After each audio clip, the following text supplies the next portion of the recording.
महत्त्वाची बातमी आहे पुण्यामधून। पुण्यामध्ये महसूल विभागानं धडक कारवाई केलेली आहे। 8 कोटींचं रक्तचंदन पकडलंय।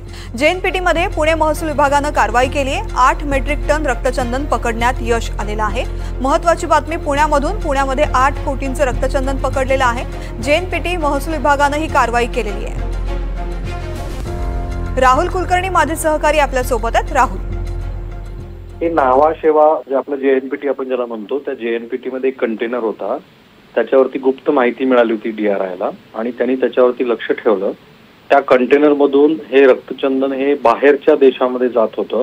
तशी माहिती मिळाल्यानंतर त्यांनी तिथे जेएनपीटी मध्ये धाड टाकली आणि सुमारे 7,90,00,000 रुपयाचं हे रक्तचंदन त्यांना सापडलेलं आहे। या 5 जणांना त्यांनी आपल्या ताब्यात घेतले। त्यांना अरेस्ट केल्यानंतर हे एक आंतरराष्ट्रीय तस्करीचं प्रकरण असावं असा एक अंदाज आहे आणि अहमदनगर, नाशिक, हैदराबाद अशा ठिकाणी या अटकेनंतर धाडी टाकण्यात आल्या आणि त्यातनं आणखी काही नवीन माहिती मिळालेली आहे। त्यानुसार नाशिक भागामध्ये पण साधारणपणे 2 मेट्रिक टन एवढं रक्तचंदन त्यांना सापडलेलं आहे।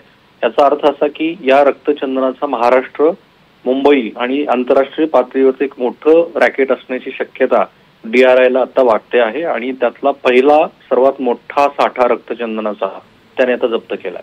राहुल, धन्यवाद संपूर्ण माहितीसाठी।